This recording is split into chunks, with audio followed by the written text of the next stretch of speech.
Hello viewers, आपका स्वागत है फिर से हमारे चैनल पर जिसका नाम है everything about civil engineering. And आप सभी के लिए लेके आया हूँ मैं part second of technical questions from SSC JE 2016 exam. 2016 का एसएससी जेईई का एग्ज़ाम जो कि हुआ था मार्च 2017 में, कंडक्टेड वाज मार्च ऑन 2017। उसका मैं सेकंड पार्ट आप लोगों के लिए लेके आया हूँ और ये पहला पार्ट में बना चुका हूँ। आप देख सकते हैं कि ये पहले पार्ट में मैंने क्वेश्चन नंबर 1 से लेकर क्वेश्चन नंबर 25 तक डील किए थे और इस पार्ट में मैं डील करने जा रहा हूँ क्वेश्चन नंबर 26 से क्वेश्चन नंबर 60 तक। और ये काफ़ी क्विक पार्ट रहेगा क्योंकि एसएससी एग्ज़ाम्स काफ़ी नज़दीक हैं और डेट आ चुका है एग्ज़ाम का 22 जनवरी से 29 जनवरी के बीच में ये कंडक्ट होने जा रहा है एग्ज़ाम 2017। और ठंडी काफ़ी है और इस बीच में आपको प्रिपरेशन करना है, अपने आप को मोटिवेटेड रखना है, आपको प्रिपरेशन लगातार करते रहना है और आप ये वीडियो देखिए, उससे ज़रूर मैं समझता हूँ कि कुछ ना कुछ हेल्प ज़रूर होगा। तो विदाउट एनी डिले हम लोग स्टार्ट करते हैं part 2 of technical questions from SSC JE 2016 exams.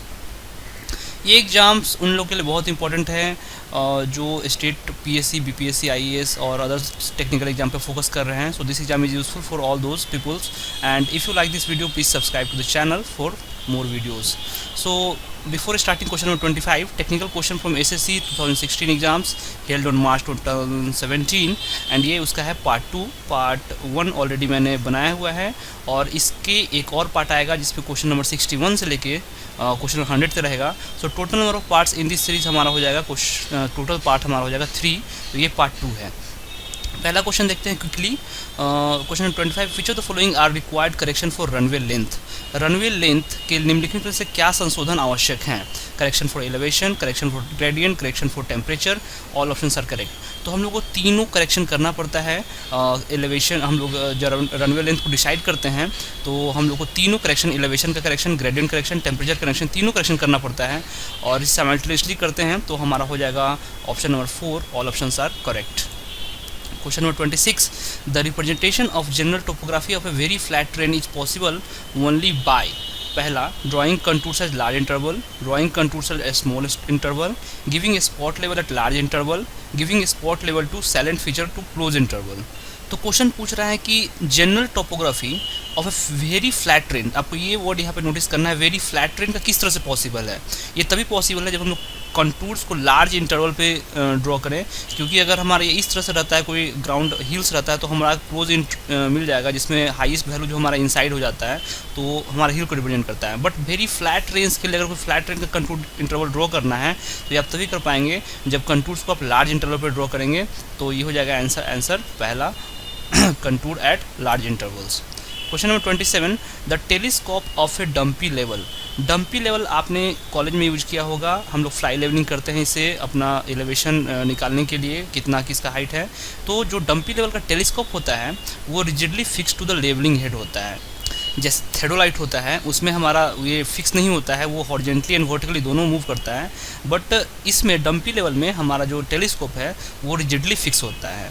So correct answer is rigidly fix. तो option number 1 is correct, rigidly fix to the levelling head. Question number 28, left swing is not much favoured in theodolite survey because. Left swing theodolite survey का ये question है, सर्वे से question है। Theodolite सर्वे में हम लोग बताया कि एक होता है लेफ्ट स्विंग, एक होता है राइट स्विंग। तो ये कह रहा है क्वेश्चन कि लेफ्ट स्विंग को थेडोलाइट सर्वे में अधिक इष्ट नहीं, ज़्यादा फेवर नहीं किया जाता है क्योंकि most of the survey are accustom to right hand, it is inconvenient to turn the telescope anti-clockwise, the reading increases clockwise and vital skill comes an inconvenient position to be read। So the correct answer is the reading increases clockwise। So option number 3 is हमारा correct हो जाएगा, the reading increases clockwise। हमारा in clockwise करते हुए हमारा increasing कर देते हैं, रीडिंग को इंक्रीज़ करते रहते हैं, इसलिए हमारा लेफ़्ट में हमारा स्विंग नहीं किया जाता है, इसलिए इसे बचा जाता है। Question number 29, point of tangency is the. Point of tangency is the, क्या होता है पॉइंट ऑफ टेंजेंसी? इसको हिंदी में स्पर्श ज्यादत्व बोलते हैं। ये होता है end of the curve. Point of tangency is the end of the curve. Point of tangency is the end of the curve. Question number 30, if the bearing of A B is north दिया हुआ है 40 degree west, bearing of B C is south 30 degree 70 degree east, then the value of angle A B C is. तो ये एक numerical है, आप ये solve करेंगे तो ये न्यूमेरिकल मैं अभी सॉल्व नहीं करने जा रहा हूँ, इसका आंसर है 30 डिग्री। आप सॉल्व करके देखिएगा, फिर भी अगर प्रॉब्लम हो तो सर्वे के न्यूमेरिकल्स पे आप मुझे रिक्वेस्ट कर सकते हैं, मैं देखूँगा, अगर हो सके तो एक वीडियो बनाने की कोशिश करूँगा। काफ़ी आसान था ये क्वेश्चन, बियरिंग वाला क्वेश्चन, काफ़ी ये है। Question number 31, the Rankine's theory of active earth pressure is based on the assumption that, the Rankine's theory of active earth pressure is the based on assumption that. So हमारा क्या क्या option है देखते हैं।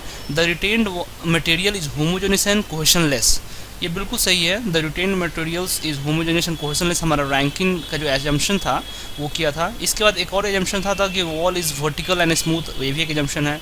इसके बाद the friction resistance between the retaining wall and the retaining material, उसके बाद the failure of retain material takes place along a plane called rupture plane and all options are correct. तो here the correct answer is all options are correct, तो option हो जाएगा option number 4।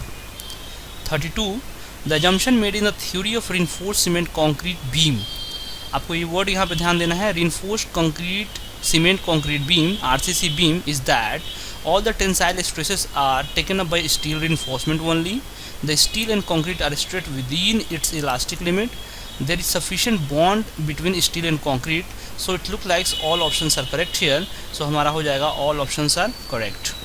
Question number 33, when shear test is used to find out shear strength of, so when shear test हम लोग किसके लिए करते हैं, वेन shear test हम लोग करते हैं क्ले सॉइल पे उसका ये करने के लिए, shear strength फाइंड करने के लिए। तो when shear test is use to find clay soil, इसको हम लोग मृण्मय क्लेई मिट्टी के लिए फाइंड करने के लिए करते हैं वेन shear test। एक और टेस्ट इंपॉर्टेंट है shear strength ट्राइएक्सियल shear test, उसमें 3 कंडीशन होता है, वो भी काफ़ी इंपॉर्टेंट है, वो भी आप देख सकते हैं।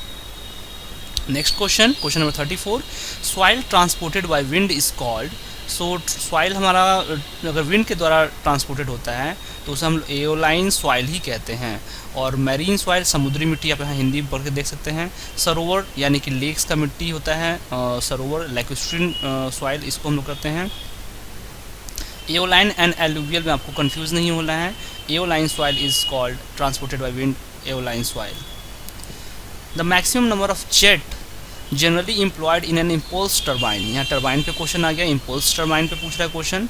विदाउट जेट इंटरफेरेंस इज, तो आंसर हो जाता है 6, मतलब कि अगर ये टर्बाइन है तो इसमें हमारा total number of jets generally employed, जैसे इसमें जो हमारा ये रनर ब्लेड इस तरह से रहता है, तो टोटल कितना हम लोग जेट, जैसे एक यहाँ जेट है, ये फोर्स इधर लगाता है, एक जेट इधर से, एक जेट इधर से, टोटल कितना नंबर ऑफ जेट्स हमारा इम्प्लॉय कर सकते हैं without jet interference is number of 6 हो जाता है उसमें। टर्बाइंस पे काफ़ी इंपॉर्टेंट क्वेश्चन बनता है, आपको ध्यान से देना। इसका अगला क्वेश्चन भी हमारा टर्बाइन पे है। In Kaplan turbine runner the number of blades in generally, तो कैप्लिन टर्बाइन में हमारा नंबर ऑफ ब्लेड्स होता है 4 to 8। 3 तरह के टर्बाइन होते हैं दोस्तों। सो सबसे पहले है हमारे पास कैप्लिन टर्बाइन, इसके बाद हमारे पास आता है फ्रांसिस टर्बाइन,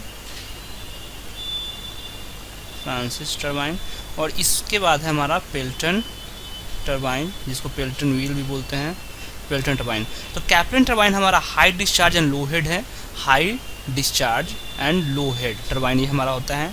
इसका फ्रांसिस टर्बाइन अगर बात करें तो ये medium flow and medium head हमारा जो है फ्रांसिस टर्बाइन होता है। पेल्टन टर्बाइन जो है हमारा है वो हाई हेड है और लो डिस्चार्ज है। पेल्टन टर्बाइन में जो हमारा एनर्जी हमको मिलता है वो मिलता है हमें इम्पल्स के कारण से, इम्पल्स एक्शन होता है हमारा, एक हाई जेट इस पे आके टकराते हैं ब्लेड्स पे और उससे हमारा रिएक्शन जनरेट होता है। कैप्लिन टर्बाइन में जैसे हाई डिस्चार्ज है, लो हेड है, यानी कि लगभग इसमें हमारा 50 मीटर से कम ही अगर रहता है पानी, 2 से 25 मीटर अगर लिखा हुआ है, 2 से 25 मीटर से अगर रहता है तो हमारा इसका जो रिएक्शन है वो जो हमारा फोर्स जनरेट होता है वो रिएक्शन के कारण जनरेट होता है। इसलिए हम लोग कैप्लिन टर्बाइन को also known as reaction turbine इसमें बोलते हैं। फ्रांसिस टर्बाइन में हमारा जो फोर्स पैदा होता है वो both reaction and impulse action के कारण होता है। सो ये हमारा अलग है, इसके लिए मैंने इसको सीरियल वाइज लिखा है। मीडियम फ्लो मीडियम हेड ये टर्बाइन होता है, और पेल्टन टर्बाइन हमारा है high head and low discharge turbine, Pelton turbine. इसमें ये तभी हम लोग यूज़ करते हैं जब बहुत हाई हेड यानी कि 300 से 400 मीटर अगर हमारा पानी का हाइट उतना अवेलेबल है तब हम लोग पेल्टन टर्बाइन को यूज़ करते हैं। और कैप्लिन टर्बाइन में हमारा नंबर ऑफ़ रनर्स पूछ रहा था, number of runners of blades कितने होते हैं, तो 4 to 8 हो जाएगा। क्वेश्चन नंबर 37, अ पेल्टन व्हील, फिर से Pelton wheel, work under constant head and discharge has maximum efficiency when the speed ratio is. तो स्पीड रेशियो जब 46 होता है 0.46, तो हमारा मैक्सिमम हमारा एफिशिएंसी मिल पाता है। 38, which of the following statement is incorrect. पहला स्टेटमेंट है the reaction turbine are use for low head and high discharge. तो जैसा कि मैंने पहले भी तुरंत बताया कि reaction turbines are use for low head and high discharge, ये बिल्कुल सही है। Reaction turbine high discharge. उसके बाद हमारा आता है the angle of taper on draft tube is less than 8। इसके बाद Francis turbine is an impose turbine, जो कि बिल्कुल गलत है, ये स्टेटमेंट गलत है क्योंकि फ्रांसिस हमारा इम्पोज टर्बाइन नहीं, वो रिएक्शन टर्बाइन है। तो इसलिए हमारा आंसर हो जाएगा Francis turbine is an impose turbine, ये हमारा है स्टेटमेंट इनकरेक्ट। बाकी इसके अलावा सब हमारा करेक्ट है, तो आंसर हो जाएगा इसका option number 3। 39, the specific speed of A turbine is speed of an imaginary turbine identical with the given turbine which. The specific speed of a turbine is speed of an imaginary turbine identical with the given turbine which deliver unit discharge under unit head, deliver unit discharge under unit speed, develop unit horsepower under unit head, develop unit horsepower under unit speed. So the correct answer is develop unit horsepower under unit head.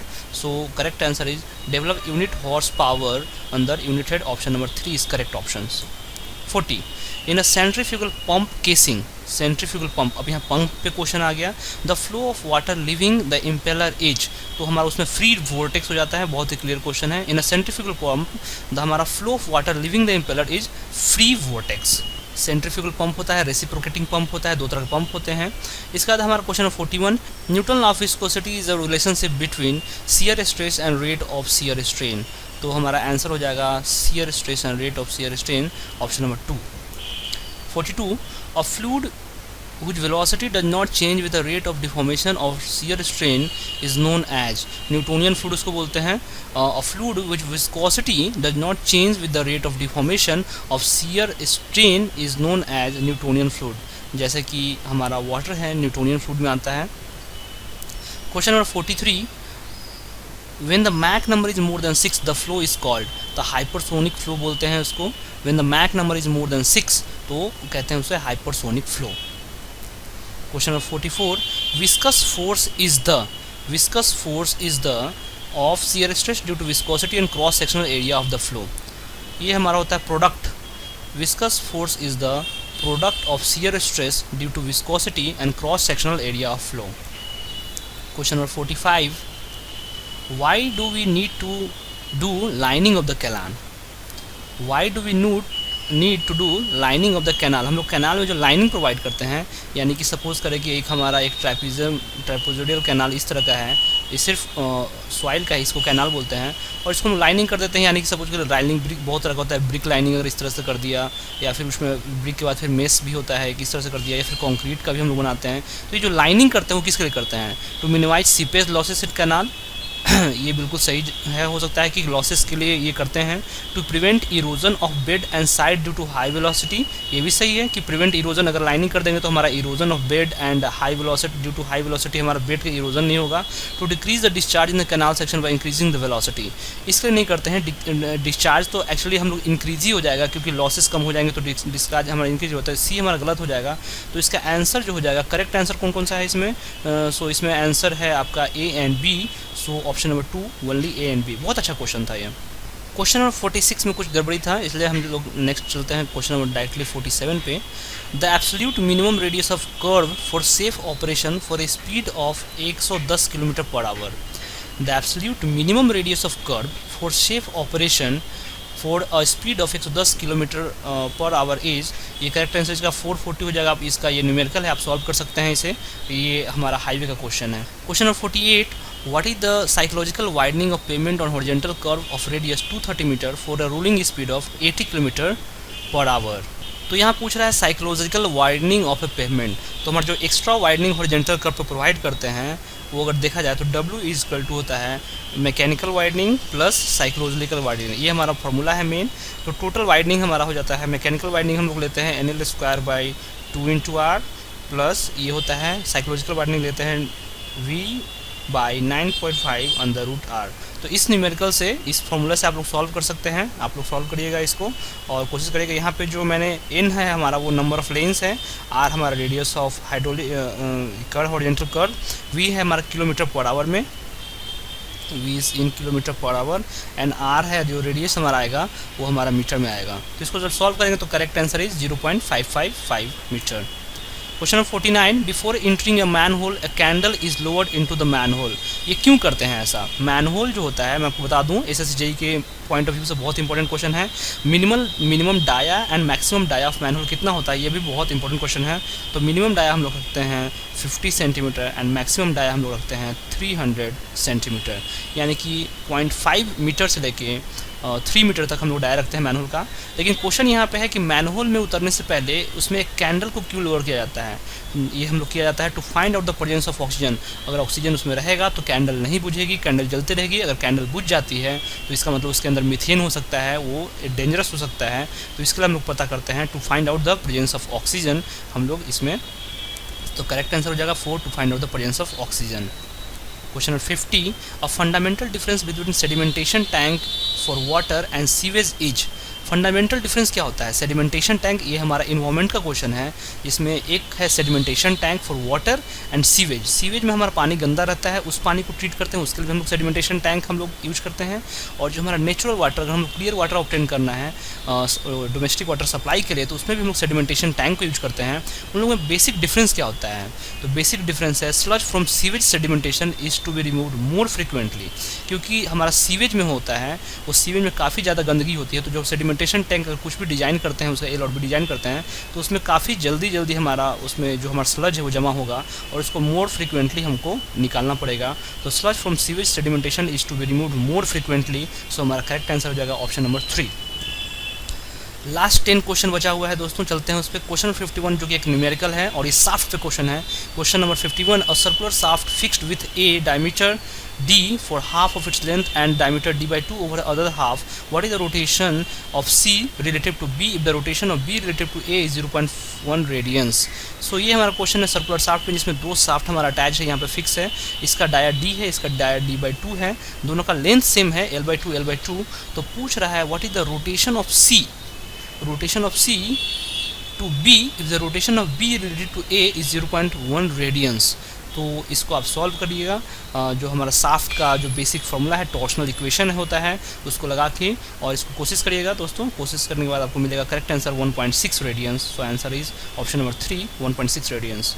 ध्यान रहे मैं numerical solve नहीं कर रहा हूँ, क्योंकि मुझे भी टाइम सेव करना है, आपको भी टाइम सेव करना है। न्यूमेरिकल्स में आप टाइम अपना खुद लगा के देखें, और जहाँ तक बात होती है फार्मूलाज़ की, तो मैं फार्मूला लिखने की कोशिश करूँगा। सो टॉर्सन से रिलेटेड जो यहाँ फार्मूला है, जो मेन फार्मूला हमारा टॉर्शनल इक्वेशन है, T/J = τ/r = g(θ/l। ये बहुत इंपॉर्टेंट इक्वेशन है। और इसी के करस्पॉन्डिंग एक इक्वेशन और भी है, m/i = f/y = e/r। तो ये दोनों इक्वेशन आपको पता होना चाहिए। आपको ये इक्वेशन लगाना है, इसके बाद सेक्शन मॉडुलस ये सब यूज करके आपको ये कोशिश करना है क्वेश्चन को सॉल्व करने की।